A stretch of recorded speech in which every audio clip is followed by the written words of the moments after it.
what are your memories of Live Aid? Is it? I mean, I was talking to Steve White about this, and he says even now it's still fresh in the memory. And Yeah, I mean, yeah, it pretty much imprinted on my mind. And actually, because I realized as we were getting close to it, I realized it was a big deal. mm, I went and bought myself a self-focusing, self-rewinding 35mm camera. hmm So we didn't have digital cameras in those days, but it was a 35mm camera that I could just point and fire.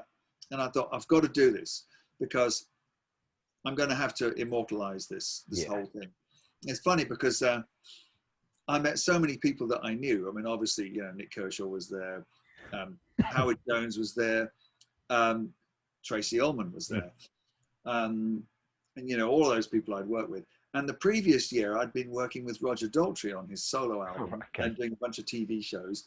I remember I've got a picture somewhere of Roger as he came round the corner backstage, and I'm standing there, and he went, "Charlie, what the fuck are you doing here?" And I've actually got the moment where he went, "What the fuck?" I clicked at the camera, because of course the Who were there, and everyone was there. And Elton and I stood on the side of the stage watching Queen's performance. So that's why I've got a bit of an issue with Bohemian Rhapsody, because we weren't there. They reconstruct it. They show the side of the stage and there's no one there. And there should be Elton and Charlie, because we were there on the side of the whole of the gig. Yeah. We watched the whole set. Because Elton turned to me halfway and said, "Freddie's on fire tonight." And I said, "Yeah, I know." And we had to follow that. Yeah. Because was it I'm Still Standing you started with? I can't remember. Yeah, I think so. Yeah, we did. I remember that. I remember watching it. I'll be honest with you, Live Aid was my reason for picking up drumsticks. Simple as that. I remember watching it. I was on holiday with my family, and I didn't leave the chalet in Butlins or wherever it was for the whole of the.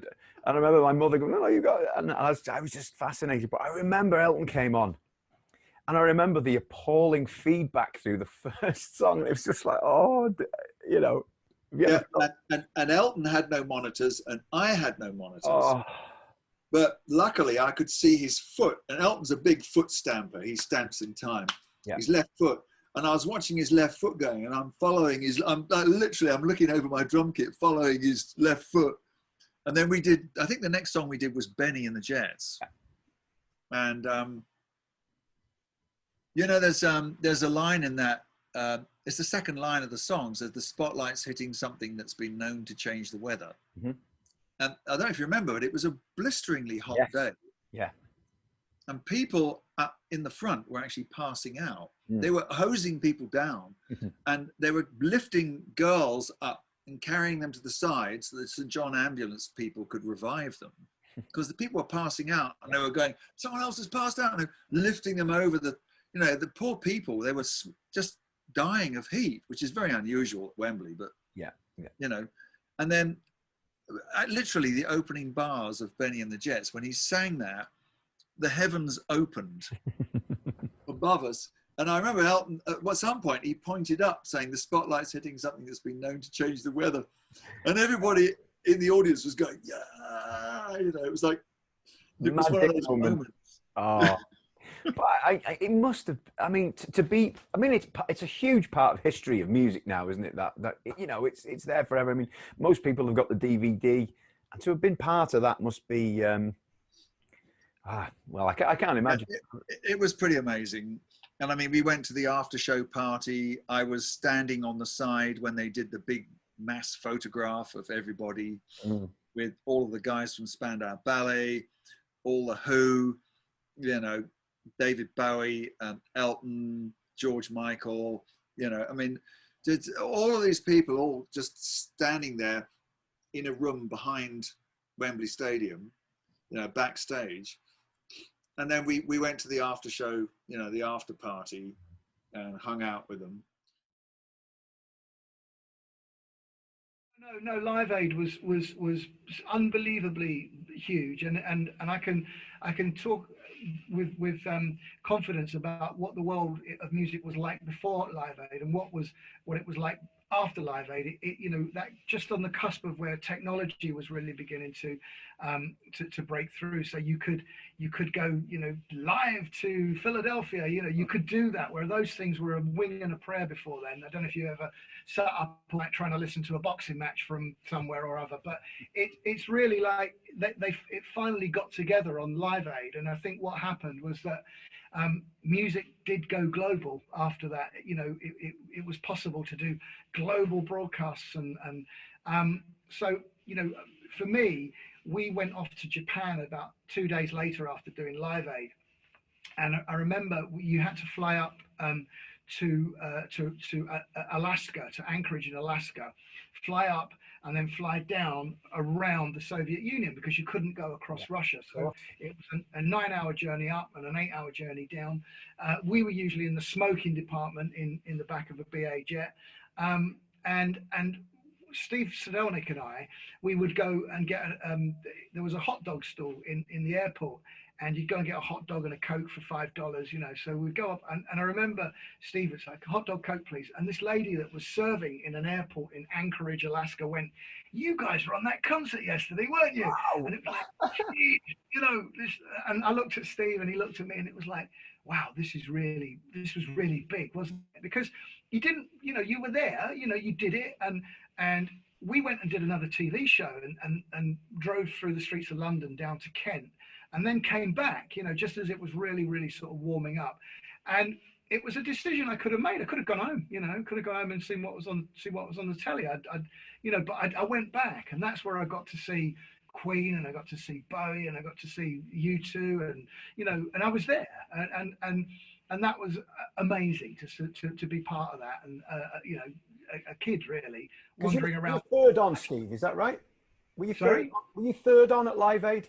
Well, there was a like a marching band, which I don't really remember, to be honest. But then the Quo were on before us, because we were supposed to be first on, and my backstage pass, which I still have, says 2, because we were band 2. Yeah. And we went down to Wembley on the night before, and I was talking to Harvey Goldsmith, and he said, like, right, so the Quo will be set up, and they're going to do Rocking Over the World, and then the stage will revolve, and it will be you, and then whoever's on after, which I can't remember. And he said, but basically, he said, I pretty much know that it's going to work when the stage goes around once, but he said, after that, I haven't got a clue. And it literally was like, it could all go Pete Tong. You know, they really didn't know whether all of this thing was going to come off.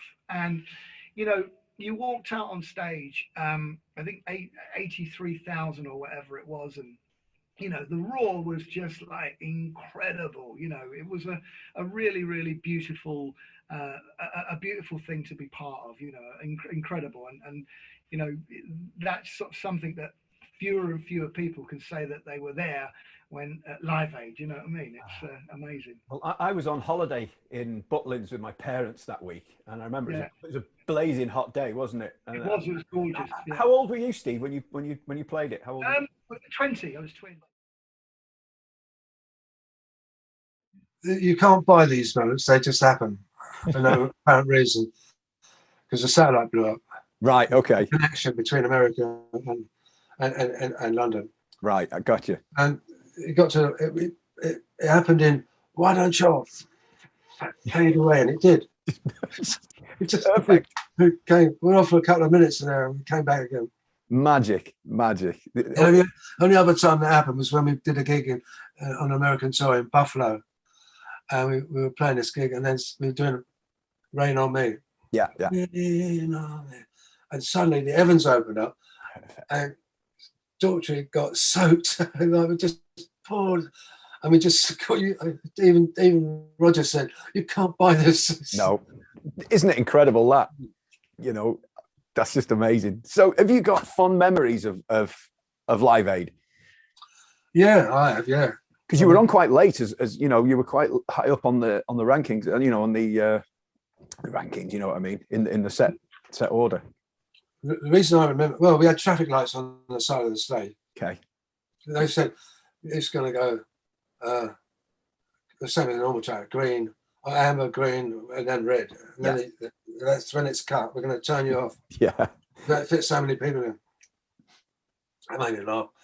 But no, the reason I remember Live Aid is because we had to be there early in the morning, about 9 o'clock or so, to actually do the opening ceremony. Yeah.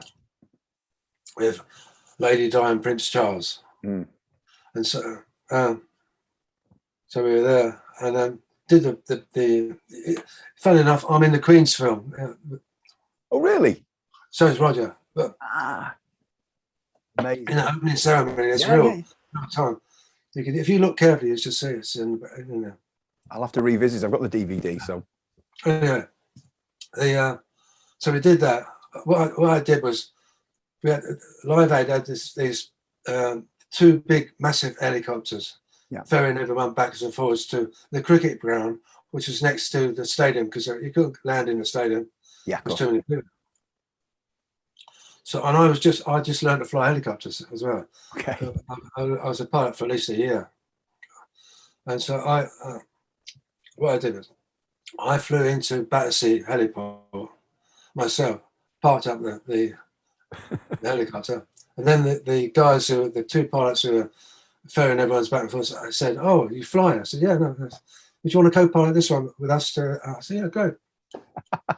So I ended up co-piloting that helicopter, which is a big one, massive. You can take off backwards like that. Wow. Gets transitional lift, and then so we flew down there, and I had my guy met me with my car. Yeah.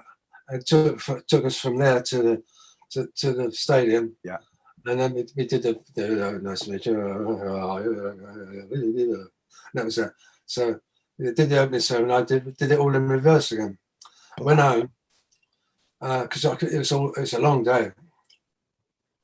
I flew back home and landed in the garden and just sat and watched it on TV for ages. And then went back. Then I went back about an hour before we were going on, 2 hours before, and did that.